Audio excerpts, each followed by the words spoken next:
Hello students, I'm Anita Abraham, Associate Professor of English. Welcome to the English classroom. This is video number 15. Today's English lesson is from Semester 4, Unit 3 of the General English curriculum prescribed by Osmania University for students of BA, BCom, BSc and BBA. Today's topic is titled Vocabulary Indianism. If you like my video, please subscribe and press the bell icon so that you get notified of subsequent videos. Let's get started. Vocabulary Indianism. In the essay, What's the Language of the Future?, the author Henry Hitching states that as a result of English spreading to different parts of the world because of colonization, the English language is changing and acquiring more and more local flavor, meaning that wherever the British took their language as part of their colonization of various countries, the English language also acquired the local flavor because of its interaction with the local languages and the local people. We saw an example of this in the video where we talked about British English and American English. Today we will be talking about Indianism, the influence of Indian languages on English. So Indianism refers to a word or a phrase which is a characteristic of Indian English. Indianism refers to the way a sentence has been structured as if it was literally translated from an Indian language to English. Let me give you some examples to make it clearer. For example, when you say, "What's your good name?" it's an Indianism. Actually, what it means is, "What's your name?" Another example would be, "You are coming to my house for dinner tonight." No, no, the tag and the question. That's an Indianism. It's a literal translation from from any Indian language. The real sentence would look something like this: Are you coming to my house for dinner tonight? Just a question. But then. What happens because of Indianism or because of the local flavoring or color by any native language, as long as it is intelligible, there is no problem. But once it becomes unintelligible and others cannot understand, then there is a problem. So we must make sure that we are aware of the kind of people that we are using the language with. So if it is people from other cultures, other countries who are not familiar with the Indian language and with Indianism, it may be difficult for them to catch the essence of what we are trying to convey. As a consequence, many writers and many Britishers feel the Englishness of English is becoming diluted, and the number of Englishes are increasing. For example, the world English is a phenomenon because there is Australian English, there is Caribbean English, there is Indian English, there is Canadian English, there is American English, and Indian English is accepted worldwide today, and Indianism is a part of Indian English. Indianism can be described as words, phrases, expressions, or sentence construction that are widely used in Indian English but not common in other English-speaking countries, okay, because they are directly being adopted and adapted from Indian languages. It could be words, it could be phrases, it could be expressions or sentence constructions. Indian English is perfectly valid variety of English, and Indianism is and should be acceptable as, for example, American English. Remember in Unit 2, we did a list of American words and they are acceptable. So similarly, Indianism should also be accepted, and it is accepted. Lot of Indian words and phrases have entered the dictionary and is used, but we must just be a little careful not to literally translate from the Indian languages, and that could cause problems. For example, to give you some more example, the word prepone is often marked as an Indianism that needs to be corrected as advance or forward, okay, bring forward.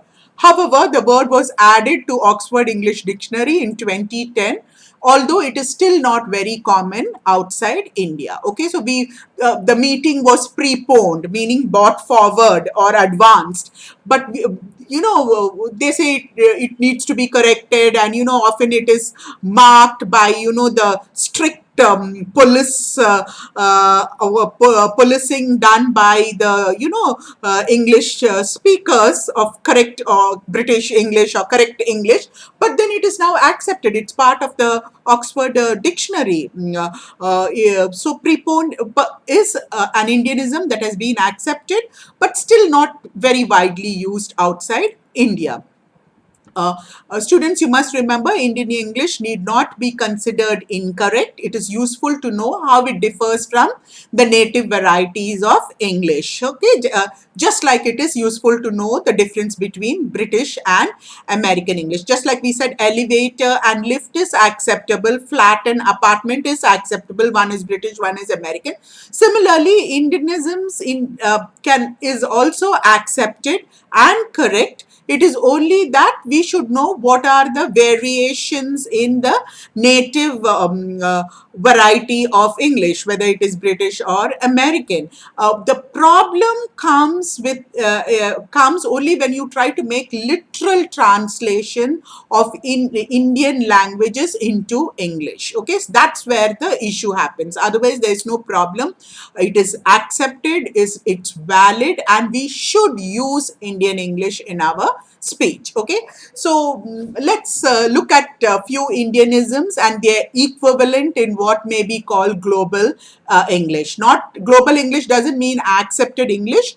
It just means that this is what the others would use, while most Indians would use these phrases. For example, Indianism previous to this is an Indianism. What it means is before this.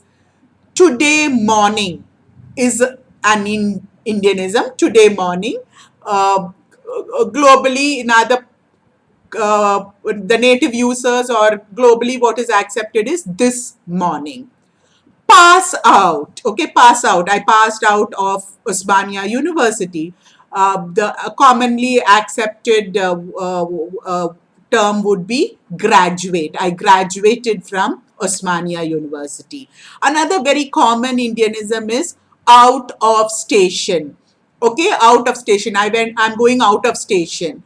What is accepted globally is, or in global English is, out of town. Another Indianism, why because. Why because, we use it together. I went to the market, why because I had to buy some vegetables. I went, actually, the global English would be, I went to the market because I had to buy some vegetables. We use why also before because. Another very, very common Indianism like prepone is please revert back. What is an Indianism, and what it means is please respond. Okay, get back, please respond. Another Indianism, let's look at another Indianism. Years back, years ago. Okay, is the global version of years back. I'm having tension because of exam. That's a very common Indianism. I am tense. Okay, the having, continuous. Okay, present continuous we tend to use in India. While it's not used in global English. Another common Indianism which I mentioned earlier is may I know your good name. May I know your name is globally accepted. It's coming engaged. When you call somebody and you don't get through to them, we say it's coming engaged. That is, the phone is engaged. What is commonly used in global English is the line is busy. Another common Indianism is from your end. Please make sure everything is done at from your end. What it means is from you. Globally, it would be make sure that everything is all the papers are come from you. Meaning at your end, everything should get done. That is what it means. Okay. Another Indianism that is commonly used is they are like that only, or we also say we are like that only Indians. Okay, it's a very common Indianism. That's how they are. That's the global usage. Okay, let's do some exercises where we match the expression in column 1 with the expressions in column 2. In column 1 is the Indianism and in column 2 is the global English. Shall we do it? Okay. So in column 1, you're given a set of, let's see how many are there, 10. We are given 10 expressions in column 1 which are Indianisms, and in column 2 we have been given 10 words which are from global English. So we will try to match the Indianism with the global English expressions. Let's look at the first one, English medicine. So English medicine, let's look at all the 10 first so that we know which is the correct one. Okay, so English medicine would be allopathy. Allopathy is English medicine. Cent percent. Cent percent. We tend to use this Indianism, cent percent. Let's look at all the words in column 2. Yes, we have 100%. Cent percent is 100%. The third Indianism is cut the call. Cut the call. Let's look at column 2 for a global English equivalent. Cut the call. Yes, we have G, hang up abruptly. He cut the call while I was speaking. That is, he hung up abruptly, put the phone down abruptly. Let's look at number 4, which is a very, very common Indianism, non-veg, non-veg. Let's look at all the globally accepted words, global English words in column 2. Yeah, H, food containing meat. Okay, so non-veg, veg is a very Indian usage of is an Indianism. Why very Indian usage? It's an Indianism. Non-veg. I'm a non-veg. I will take non-veg. These are there. That is eating meat. All right. And let's look at the fifth Indianism. Batchmate. Batchmate. Let's look at all the words. Batchmate is classmate. Classmate is the word that is used in is the global English expression, and we tend to use batchmate, which is an Indianism. He was my batchmate. What it means is he was my classmate. Let's look at the sixth Indianism, wheatish. She's wheatish in color. Wheat like the color of wheat. Okay, not fair, not dark. We have an Indianism, wheatish, that is light skin color. Light skin color, we call it wheatish. Look at the seventh Indianism, cribbing. Cribbing. He's cribbing all the time. Let's look at all the global English expression. It means complaining. Okay, so the global English expression would be complaining. The Indianism is cribbing. 8 is the word mixie, which is an essential part of our kitchen. Yes, and the global English word is blender or mixer. I'm using the blender, I'm using the mixer, but in India we use the word mixie. I made the chutney using the mixie. I made the fruit juice using the mixie, or milkshake using the mixie. Look at the ninth Indianism, which is level best. I tried my level best. Level best is the global English expression would be best. I tried my best. Level best is an Indianism. Okay, the level best meaning the ultimate. You tried as much as possible. Best itself is a superlative, so you don't need anything more there. And the 10th Indianism, which we all are very familiar with, is mug up. Mug up. I mugged up the answer. Mug up your answers. Okay? Mug up the lesson. Mug up the question answers. It means memorize or cram in global English. So, do you see, students, how, when we look at the Indianisms, it is acceptable. There is nothing wrong with these words. It is widely used in India and in Indian English.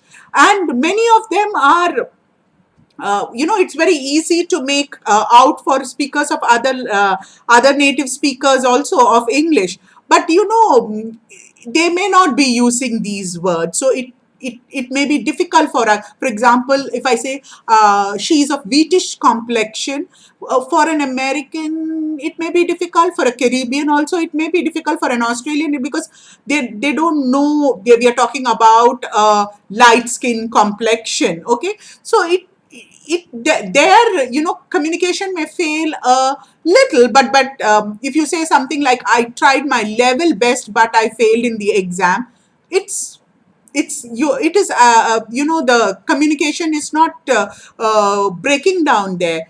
The other person, the listener, is able to understand. He may wonder why we are using level, because best itself is a superlative, but then communication happens. So it's just that certain words may not be familiar with the people who are not familiar with Indian English, but otherwise most of these words are acceptable and can be used. Okay, so there is nothing wrong with Indian English or Indianism. It is only that if the listener is not familiar with Indian English, then communication may break down at some point. And so it is important for us to be aware of the people that we are communicating with. If it is Indians, I don't think there should be a problem. Or if somebody is aware of Indianisms, there should not be a problem.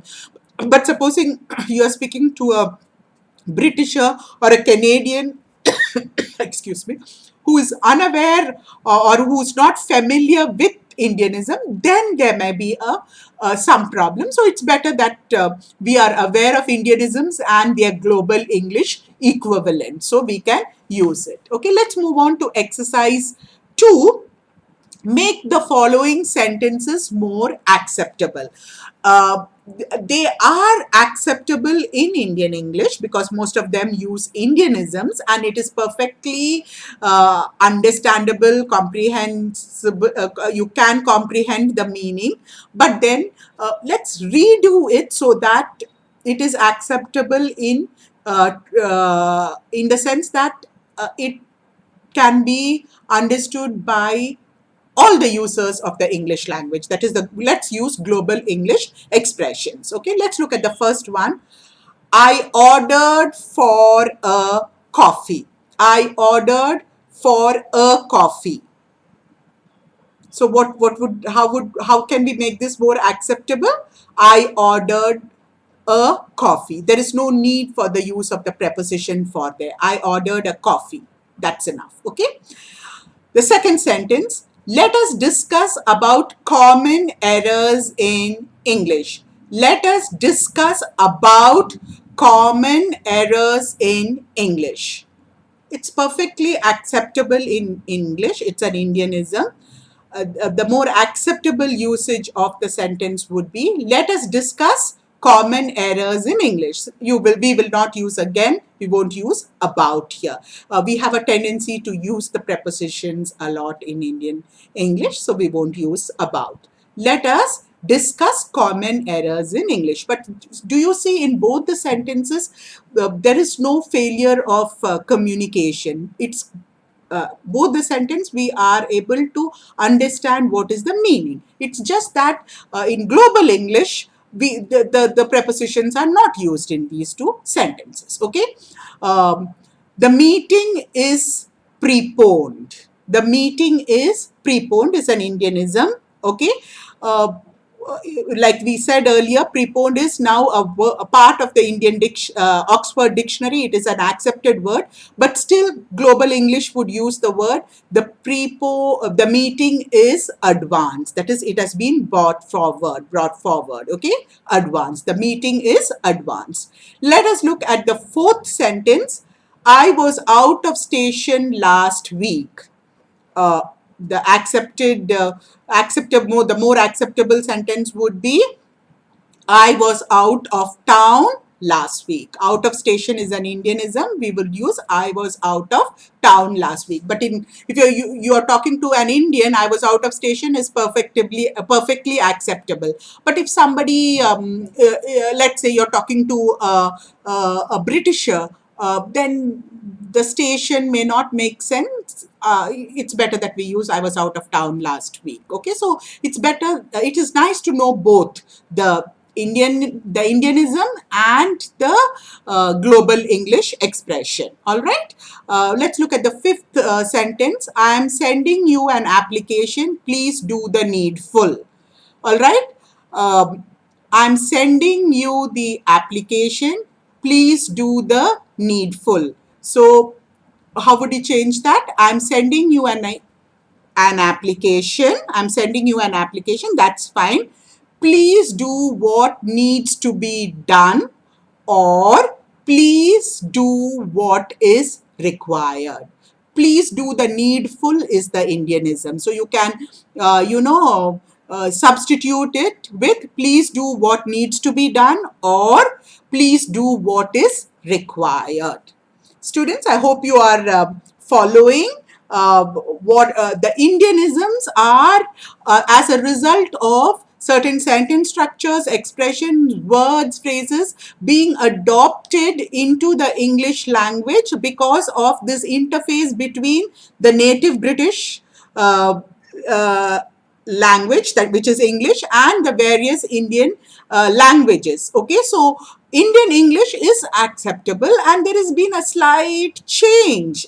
Okay, in structure, in the use of expressions, words, and phrases. So it's while it is uh, perfectly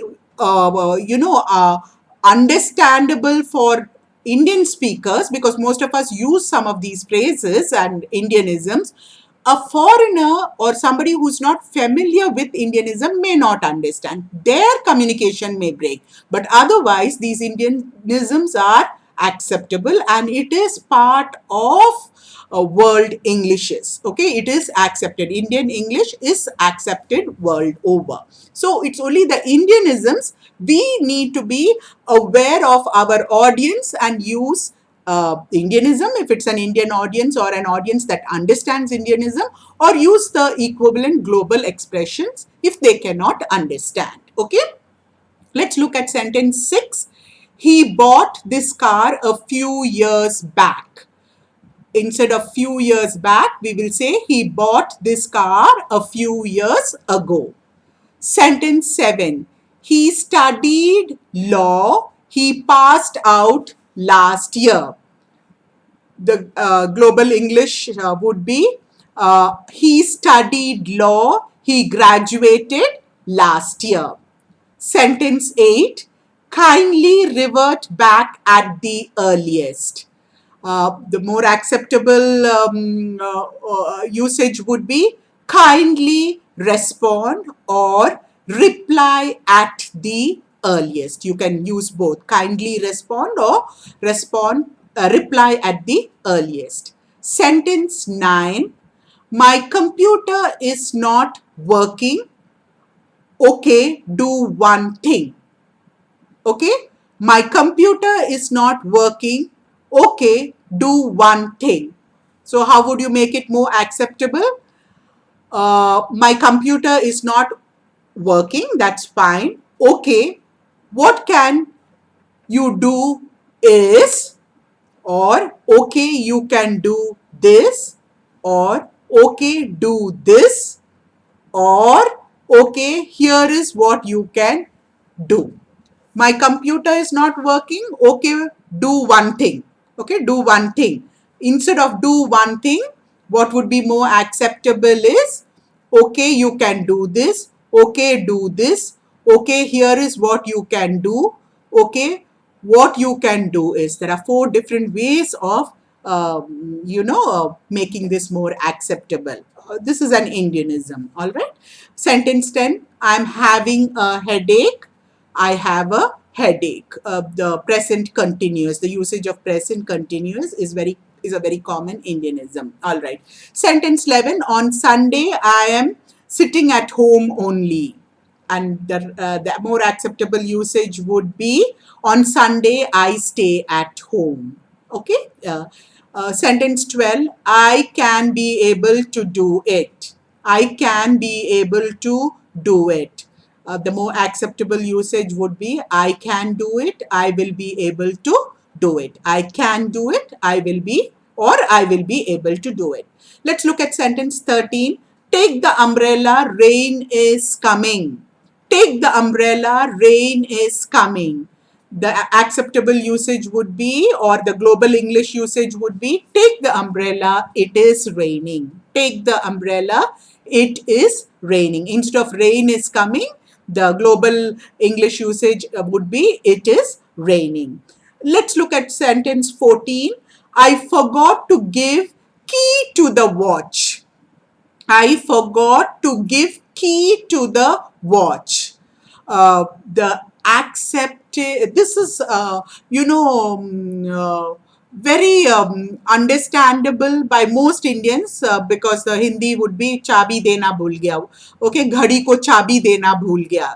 Forgot to give key to the watch. It's a literal translation of the Indian usage. घड़ी को चाबी देना भूल गया. I forgot to give key to the watch. But the acceptable global English usage would be, I forgot to wind the watch. Instead of key, they use the word wind. Okay, so key is Indianism, wind is the native or the global equivalent of the word key here in this context of winding the watch. Okay. Let's look at this sentence 15. He failed to get a job and so he is keeping quiet. He failed to get a job and so he is keeping quiet. Again, this is a literal translation of from the Indian languages. The more acceptable usage of, or in global English, it would be, he failed to get a job and so he is doing nothing. He's not doing anything now. Okay, that's the meaning. All right. Let's move on to sentence 16. What's your good name, please? That's a very, very common Indianism. What's your good name, please? The acceptable global English usage would be, may I know your name, please? May I know your name, please? Okay? Or what's your name, please? 17, sentence 17, I will go and come. Again, a very typical Indianism, literal translation from Indian language, जाकर आता हूँ. जाकर आता हूँ. I will go and come. I will go and come. मैं जाकर आता हूँ और मैं जाकर आती हूँ. I will go and come. The acceptable global English expression would be, I will come back. That is, you're going now, but you will come back. But then, see, I will go and come. For an Indian, it's okay, it's acceptable because we have the equivalent in our Indian language. But for a person who is not familiar with Indianism, it can be a little confusing. I'll go and come. Okay, so be aware of your audience when you're using Indianism. Look at sentence 18. No parking before the gate. No parking before the gate. I think we all have seen this everywhere. It means don't park in front of the gate. All right. So the acceptable global English usage would be, no parking in front of the gate. So instead of before, which is there is no before and in front of, it is just the usage of the word. So we use before in Indian English, globally they use in front of. No parking in front of the gate. Let's look at sentence 20. Have you taken your meals? Have you taken your meals? um, 20, have you taken your meals? Have you had your food is one way of using it, one way of expressing. The other way of expressing it is, have you had your lunch, or have you had your dinner, or have you had your breakfast? This word meals is an Indianism. I missed 19. uh, Parking at the backside. Okay, parking at the backside. We tend to, backside is an Indianism. Okay, it means the at the back or the rear. Parking at the backside. What the acceptable global English usage would be parking at the back or parking in the rear. Okay, but we don't use back and the rear very frequently. We use backside, which is an Indianism.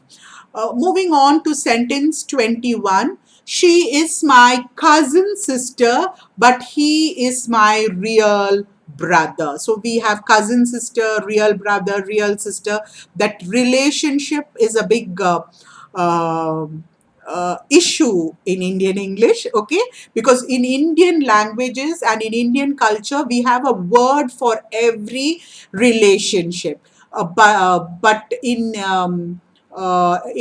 English, the native English language, there is just generic terms, aunt, uncle for a whole lot. But we have taya, tai, mosa, masi. We have, a whole a variety of words to describe each relationship. So she is my cousin sister, but he is my real brother. The global usage would be, she is my cousin, but he is my brother. Okay, cousin, there is no cousin sister, cousin brother, cousin only. When you say she, it means it's a, she is for the feminine, and he is for the masculine. So you don't have to say she is my cousin sister, she is my cousin, he is my brother. No need to say real brother, because we have cousin brother also in India. Okay, globally acceptable would be, she is my cousin and he is my brother. What it means is, the girl is the cousin sister in Indianism and the brother is the own brother. All right. 22. Kindly attend the meeting without fail. Kindly attend the meeting. That's enough. Without fail is an Indianism. All right. 23. He told he was going to America. He said he was going to America is globally accepted. We use a lot of told in Indian English, but globally said is used. Okay. Sentence 24. I will explain you. Uh, Here we are not using the preposition. So we either tend to overuse the preposition or drop the preposition. The acceptable global usage of this would be, I will explain to you. Okay, I will explain to you. So you need to add the preposition to.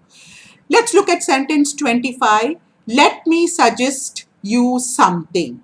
Let me suggest you something. This is a very common Indianism. Again, here the problem is we have dropped the preposition.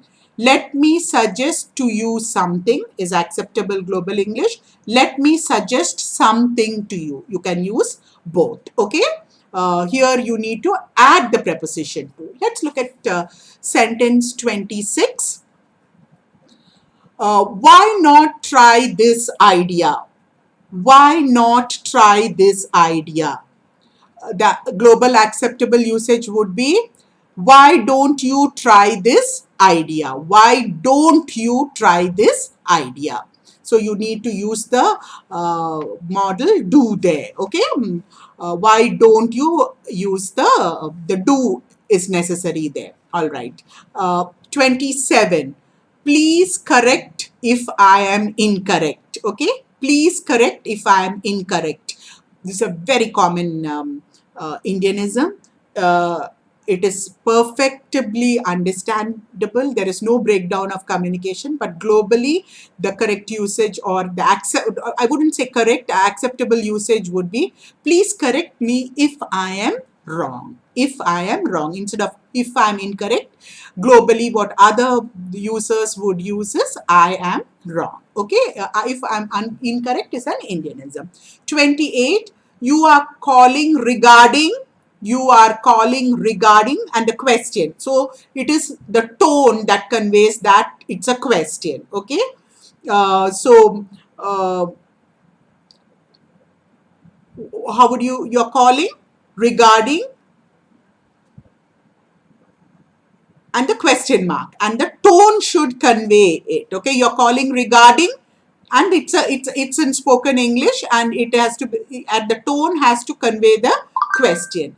And 29, can you repeat it again, please? Can you sorry, there's a mistake here. It is, can you repeat it again, please? Can you repeat it, please, would be the acceptable usage, or could you please repeat it? Could you please repeat it? Let's look at 30, sentence 30. Sorry for the delay in replying to your letter. Sorry for the delay in replying to your letter.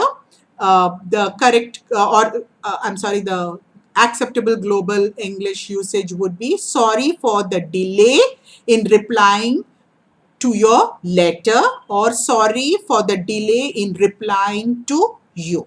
Both are acceptable. So did you see how Indianism lends color and flavor to the language? And this has not happened only with Indian English. Wherever the English language has traveled with the Britishers, whether it is the Caribbean, whether it is Australia, whether it is Canada, we saw how when the Britishers took English to America, then you saw what happened to American English.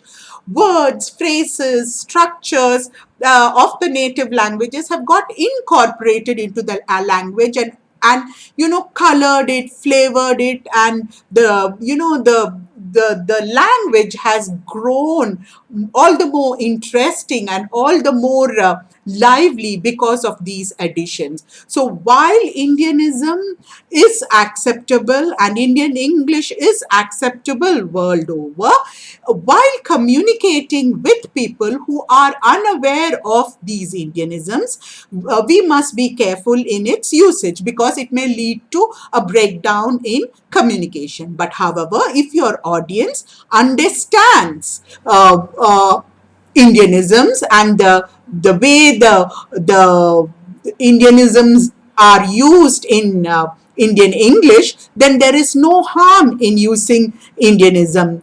But be aware of your audience. If it's an audience, if the people you are writing to or speaking with don't have a grasp over Indian English and Indianisms, avoid using them, and there please use the globally accepted version of these expressions and structures and phrases. So it's good to know our Indianisms and the globally accepted expressions and phrases, so that depending on our audience, we can make the switch. So do sprinkle your language, or whether it is writing or speaking, with Indianisms. Only be conscious of the audience that you are addressing.